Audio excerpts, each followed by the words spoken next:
5 bundle দিয়ে এক রাত বান্ডেল কয়টা কয়টা আমি কম কইলাম বেশি কই নাই হ্যাঁ অ্যাপোলোতে গেলে তো হয়তো 10টাও হইতে পারতো আরো বেশি হইতে পারতো ঠিক না দিয়া আসছে রেজাল্ট কি বেরিয়েছে ফুড পয়জন আর কিছু নাই চিন্তা করেন না পাইজান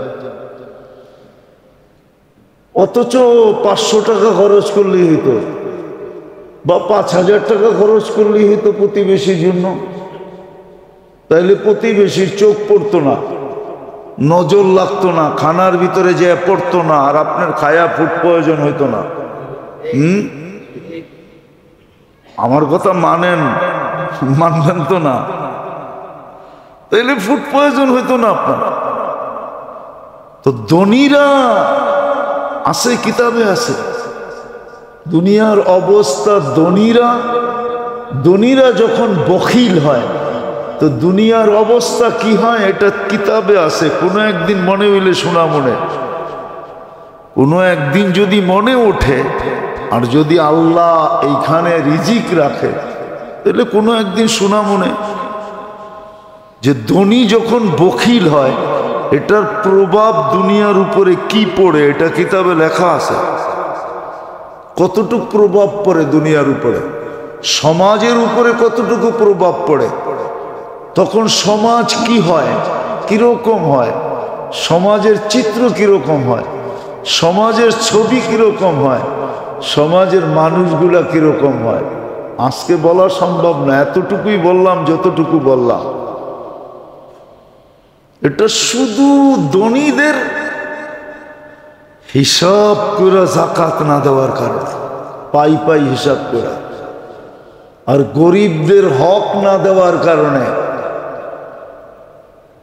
ভিক্ষুকের গরিবের হক না দেওয়ার কারণে আল্লাহ গরিবের হক রাখছে আপনার কাছে আমার কাছে হকুন লিসাইলি ওয়াল মাহরুম আল্লাহ বলে আমি তো ওকে সুয়ালকারী বানাইছি আমি তো ওকে বঞ্চিত বানাইছি নাইলে ইচ্ছা করলে তোমাকে এই জায়গায় না ওইখানে দিতে পারতাম কিতাবে সত্য কাহিনী আছে সত্য কাহিনী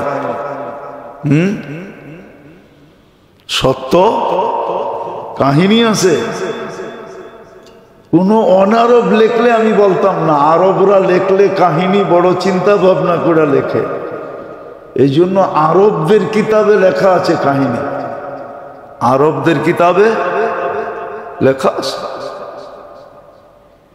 আরবদের কিতাবে লেখা আছে আরবদের কিতাবে লেখা আছে এক মহিলার নাকি প্রথম বিয়ে হয়েছে প্রথম বিয়ে তা একদিন স্বামীর সাথে খাইতে বসছে তো ভিক্ষুক আসছে যে ক্ষুধার্ত কিছু দাও তো মহিলা বলছে কিছু দিয়ে আসবো তো বেটায় ভিক্ষুকরে ধাক্কা দিয়া বাহির করে দিছে তো কয়েকদিন পরে ওই যেই প্রথম বিয়ে যেখানে বড় মালদার ছিল কয়েকদিন পরে গরিব হয়ে গেছে আর প্রবাদ বাক্যতে এটাই সত্য ভালোবাসা দারিদ্রতা যখন দরজা দিয়ে ঢোকে ভালোবাসা জানলা দিয়ে পালিয়ে যায় ঠিক না তো প্রথম স্ত্রী আর কয়দিন থাকবে এর থেকে তালাক নিয়ে চলে আসছে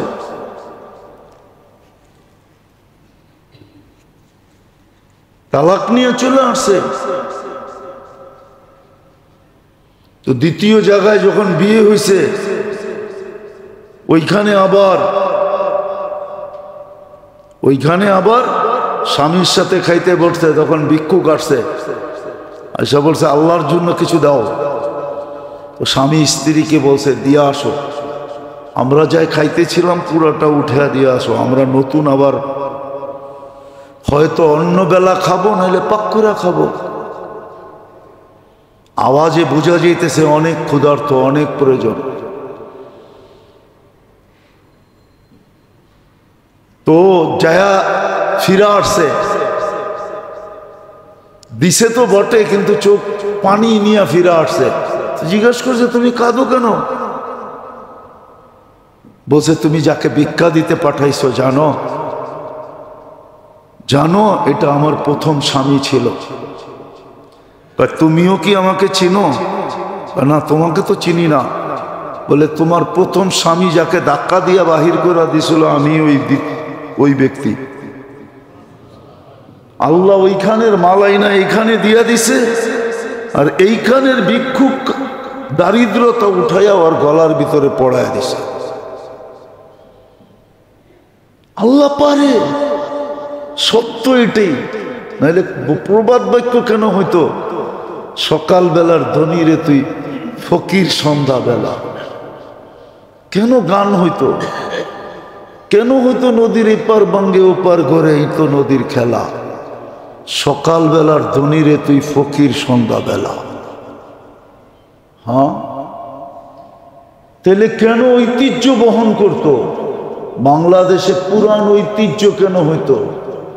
ঐতিহ্যগুলো তো এটাই বলে যে একদিন এই জমিদারদের দাপট ছিল, একদিন রাজত্ব ঈশাখারী ছিল, একদিন রাজত্ব বিক্রমপুরে রাজা গোবিন্দরই ছিল, একদিন রাজবাড়িতে রাজারই রাজত্ব ছিল, একদিন স্বপ্নপুরীতে রাজাই বাস করত, নাটোরের রাজার বাড়িতে একদিন রাজাই থাকতো, রানীই থাকতো। ঐতিহ্য বহন করতো না। আজকে ঐতিহ্য পড়ে আছে। আমাদের দেশ একসময় জমিদারি প্রথা ছিল। জমিদার বাড়ির ইটগুলো এখনো সাক্ষী বহন করতেছে এইখানে কেউ থাকতো, কাদের দাপট ছিল। ঘোড়ার যুগ ছিল, ঘোড়া এখান থেকে বাহির হতো ছুটতে ছুটতে। হ্যাঁ, তার দাপট ছিল। আজকে যেরকম বিদ্যুতে চমকায় আমাদের এলাকা, একদিন জমিদার বাড়িও তেলের বাতিতে, তাও কেরাসিন তেল না। ওই কেরাসিন আবিষ্কার তো হয়েছে অল্প কয়েকদিন। যেদিন থেকে পেট্রোল পাইতে শুরু করছে ওই দিন থেকে কেরাসিনের আবিষ্কার। কেরাসিনের তেল না তো। ওই সময় বাতি জ্বলতো দামি দামি তেল দিয়া, দামি দামি সরিষার তেল দিয়া, জাইতুনের তেল দিয়া, অন্য রকমের তেল ছিল। ওইটা দিয়া বাতি প্রজ্বলিত হইত। সারা রাত্র জমিদার বাড়িতে মশালের বাতিতে খা খা করত। ওই দিনও তো আমাদের মনে আছে, এত তো ভুলা যায় নাই, যে সন্ধ্যা হইলে ঢাকা সিটির মোড়ে মোড়ে আইসা ম্যাচ দিয়া বাতি জ্বালায়া দিয়া যেত। কারো মনে আছে কিনা জানি না, বলবেন। আপনি তো দেখা যায় আদম আলাইহিস ইসলামের জমানার, ঠিক না? এখনো তো মনে আছে সকালবেলা গাদার গাড়ি লইয়া আইতো।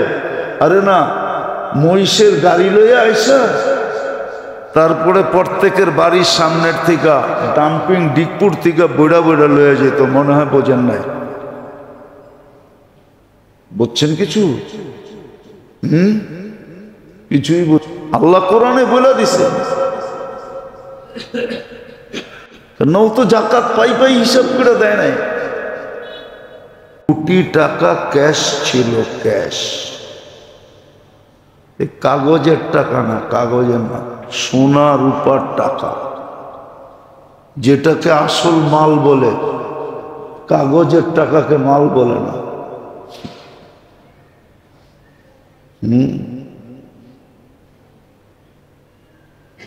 কাগজের টাকা যার কাছে থাকে ওরে মালদার বলে, আর সোনার উপর টাকা যার কাছে থাকে ওরে গনি বলে, গনি। ওইগুলো ধনী। আমাকে যেটি আছে এটি একটাও ধনী না। বললে তো আবার মিডিয়ায় কথা চলে যাবে। আমাদের সমাজের ধনীর চেয়ে বড় ফকির কেউ নাই। নিজের উপরে খরচ করার নাম কি ধন নাকি? হ্যাঁ, রাগ হয়ে যান না, মিডিয়ায় কথা চলে যাবে। আমাদের সমাজে যারা নিজেরা ধনী বলে ওরা ধনী না। ওদের চেয়ে যার ভিতরে লোভ আছে ও ধনী হয় কেমনে? ধনীদের তো সারাদিন লোভ আরো ধন আসুক, আরো আসুক, আরো আসুক, আরো আসুক, তো ও আবার ধনী হয় কেমনে? যেটা বুঝাইতেছিলাম, অন্যদিকে যেতেছিলাম। রমজানে দান খয়রাত করার সওয়াব ছিল আল্লাহর রাস্তায় খরচ করার সমান। নিচে 7 লাখ, উপরে 49 কোটি। 1 টাকায় 7 লাখ টাকার সওয়াব হতো। কিন্তু পাই পাই হিসাব করে তো জাকাতই দেয় না। বাকি দিব তো দূরের কথা, সদকা দিব তো দূরের কথা। এই জন্য তো মুসলমানের পয়সা মাইসে খায়। মুসলমানের পয়সা নাইলে এই প্রবাদ বাক্য হতো না কোনোদিন। তোকে খাবে পোকে, পয়সা খাবে লোকে। এই প্রবাদ বাক্য কোনোদিন হতো না। জাকাত পাই পাই দেয় না দিকে তোর পয়সা অন্য খায়। যা দেখেন আমার দেশের হাজারো কোটি টাকা, লক্ষ কোটি টাকা অন্যের জেবে চলে গেছে। ইঙ্গিতে বললাম, অন্যের জেবে চলে গেছে। যে জিজ্ঞেস করে দেখেন, যেটি পাচার করে নিছে ওটি কয় টাকা পাইছে। আমাদেরকে দুনিয়া বুঝাইতে হবে না, আমরা দুনিয়া ঘুইরা তারপরে বাংলাদেশে নামছি। আমি দুনিয়া চিনি, আমারে দুনিয়া বুঝাইতে হবে না। আপনি আমাকে শিক্ষা দীক্ষার প্রভাব দিয়ে দুনিয়া বুঝাইবেন, এত সহজ না আমাকে বোঝানো। মিডিয়া দিয়ে বুঝাবেন, এত সহজ না। আমি দুনিয়া ঘুরে দেখি তো, এর জন্য আমি জানি। তো জাকাত যে না দেয়, জাকাতে যে কৃপণতা করে, ওর জন্যই এই প্রবাদ বাক্য, পয়সা খাবে লোকে, পোকে খাবে পোকে। আর পোকে খায়া যদি শেষও করতো তাইলেও তো মনকে বুঝাইতে পারতাম, শেষ তো হবে না। শেষ হয়ে গেলে তো সান্ত্বনা হইতো যে শেষ, আর কোনো কাহিনী নাই। দেহটা না পোকে খাবে, বাকি তো খাবে না। বাকি কাহিনী তো সারা জীবন ভোগ করতে হবে। সত্য এটাই। যাক, যেটা আমি বুঝাইতেছিলাম যেটা, যে এই যে রমজান আসলো, আমি কতটুকু উপকৃত হলাম সর্বদিক দিয়া। আমি কতটুকু উপকৃত হলাম সর্বদিক দিয়ে, আমি কতটুকু উপকৃত হলাম।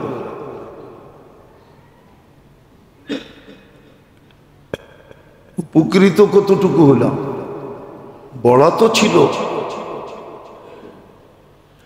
এরকম ভাবে সাজানো ছিল, দেখতে দেখতে তো 27টা দিন চলে গেল। আর মাত্র হাতে 2টা দিন আছে, অথবা 3টা দিন আছে। একদিন 70 দিনের সমান ছিল। এক ফরজ 70 ফরজ ছিল। এক নফল 1 ফরজের সমান ছিল। এক তসবিহ 1000 গুণ ছিল। 1 টাকা খরচ নিচে 70 লক্ষ, 7 লক্ষ, উপরে 49 কোটি পর্যন্ত ছিল। উচিত তো ছিল।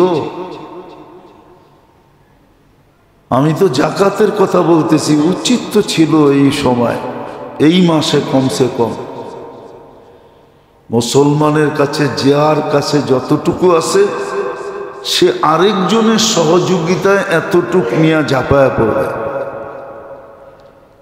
উচিত ছিল, উচিত ছিল। এখন না আমাদের দেশের ব্যাপারে আসতে শুরু করছে। আজ থেকে 30 বছর আগে আমাদের দেশের মানুষ 5 প্রকারের ফিতরা পর্যন্ত জানতো না। 5 ভাবে যে ফেতরা দিতে হয় রোজার, এটাও জানতো না, এটারও আলোচনা ছিল না। এখন জানে, এখন ফাউন্ডেশন থেকেই দেওয়া হয়।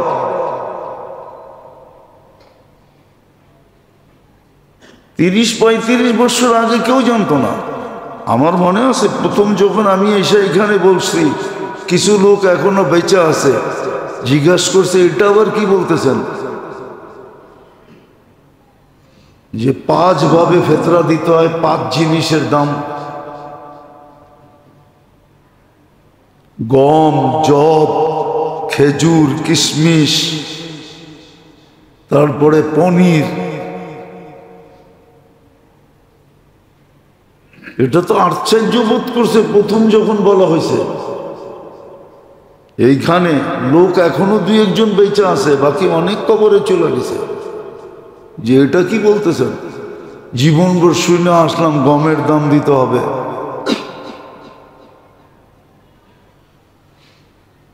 সদকায়ে ফিতর পর্যন্ত সঠিক দিতে চায় না, সঠিক সদকায়ে ফিতর দিতে চায় না। কোনো মতে ধনী ফকিরেরটা দিয়া গমের দাম কার জন্য জানেন? ঈদুল ফিতরের সকালে যার উপরে ফিতরা ওয়াজিব হয়েছে ওর জন্য হলো গম। আমারটা শুনে নেন, ঈদুল ফিতরের দিন যার উপরে ফিতরা ওয়াজিব হয়েছে এতটুক টাকা জমা হয়েছে যে 52.5 তোলা চাঁদির দাম, এত টাকা ঈদের সকালের দিন ওর কাছে জমা ছিল, বা এতটুক টাকা আছে ওর কাছে ঈদের সকালের দিন। 52.5 তোলা চাঁদির টাকা, সবচেয়ে বেশি দাম ধরলাম 94,500 টাকা। ঈদের দিন সকালে ওর উপরে ফিতরা ওয়াজিব হয়েছে, ওর জন্য হলো গমের দাম। আর যার উপরে যাকাত ওয়াজিব আগের থেকেই, বা রমজানে আইসা যাকাত ওয়াজিব হয়ে গেছে, ও তো 4টার যে কোনো একটা দিবে, হয়তো জব দিবে, নাইলে খেজুর দিবে, নাইলে কিশমিশ দিবে, নাইলে পনির দিবে। এই 4টার যে কোনো একটা দিবে।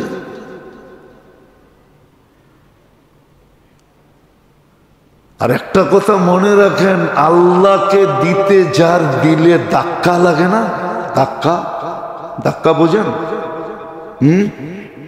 কি দিলের মধ্যে ধাক্কা লাগে, রেখা কাটে, এত দিয়ে দিলাম। যার দিলের ভিতরে কিঞ্চিত রেখা কাটে ও চাই না নেক, আল্লাহ ওকে দিতে এরকমই লাগবে। গরিবদের জন্য, রোজার পূর্ণতার জন্য ফিতর, রোজার পূর্ণতার জন্য ফিতর, যেন রোজা পরিপূর্ণ হয়। রোজার কমি খামি যদি থাকে তাইলে এটা ফিতরার দ্বারা পূর্ণ হয়ে যাবে। আর যতক্ষণ পর্যন্ত ফিতরা না দিবে, যদি ফিতরা ওয়াজিব হয়ে থাকে আর না দিবে, ততক্ষণ পর্যন্ত রোজা পেন্ডিং থাকবে। দেখেন না আমাদের অফিসে ফাইল পড়ে আছে, পড়ে আছে, পড়ে আছে। যদি জিগা এতদিন পড়ে রইল কেন, পাওই তো লাগান নাই, মনে হয় বোঝেন না। বোঝেন?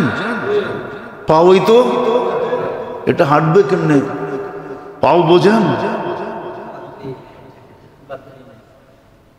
টেবিলের নিচ দিয়ে তো দেনই নাই, কোথেকে যে বইটা, ঠিক না? তো রোজা পেন্ডিং থাকবে, কবুল হবে না, যাবে না।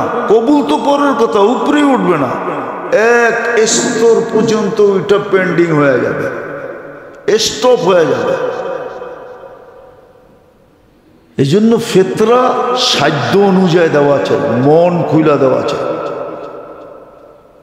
আপনাকে যতটুকু সমর্থ দিছে আল্লাহ। আর আজকাল তো আগের মতো নাই যে এক গড়ের টি বাহির হইলি মহল্লা বইরা যেত, মিছিল হইতো। আগে ছিল। আপনাকে বেশি দূরে যেতে হইব না, যাবেন, আমি আপনাকে পাঠায় দিই বরিশাল, যে জিজ্ঞাসা করবেন মাস্টার সাহেবের বাড়ি কোনটা, ওনার 21 জন সন্তান। কয়জন? কয়জন? কয়জন? জিগান বরিশাল যান, বরিশাল বাজারে যান, যে জিগান মাস্টার সাহেবের বাড়ি কয়জন। 21 জন যদি এক বাড়িতে বাইরে তো মিছিল না তো কি? এখন তো কোনো বাড়িতে টোকাইয়া 2টার বেশি পাওয়া যায় না, ঠিক না? সাইনবোর্ড লাগাইয়া দিছে 2-এর বেশি নিয়েন না, মায়ের স্বাস্থ্য ভাঙ্গেন না, ঠিক না? কি ঠিক না? তো স্বাস্থ্য ভাঙে না, কি হয়? কি কে জানি কি কইল? হ্যাঁ, স্বাস্থ্য ভাঙে না, স্বাস্থ্য অকেজো হয়। কি হয়? বেশি মোটা হয় তো অকেজো, ওর তো অকেজো। তো এখন তো 2-এর বেশি নাই কারো বাড়িতে, আছে নাকি? কারো তো নাই। কি বেশি বড় লোক যারা, ওদের দেখবেন অধিকাংশের, বেশি বড় লোক, বেশি পদস্থ, অধিকাংশের দেখবেন নাই। কি যদি বাড়িতে 2-একটা দেখেন, ওটাও করতে জানি আনছে, ওর না। আমি কি দেখামো 2-4টা? না না, মিডিয়ায় কথা চলে যাবে, নাহলে দেখায় দিতে পারি, নাম সহ দেখায় দিতে পারি। এটা ইম্পোর্টেড, নিজের না, নাই। আল্লাহ দেই নাই, আল্লাহ দেই নাই,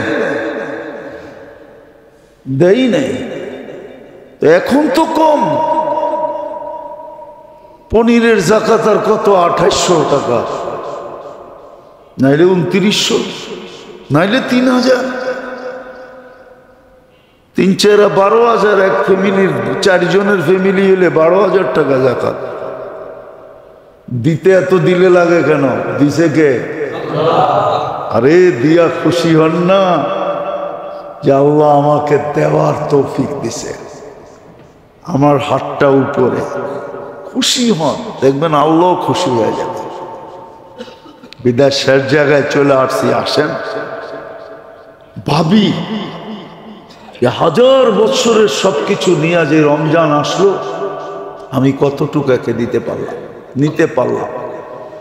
বলবেন আজকে তো 27 চলে গেল, 2 দিন আছে, এখনো কেস জিতার সুযোগ আমার হাতে আছে। বলবেন এখন জিতবো কি করে? বলে প্রবাদ বাক্য আছে, কান্না দিয়া কেস জিতা।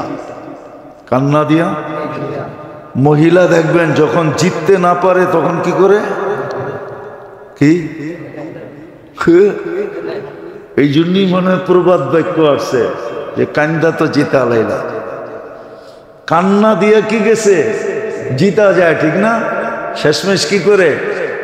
হাউমাউ করে কান্না শুরু করে। বাস আপনি টে আপনি টে বোঝেন?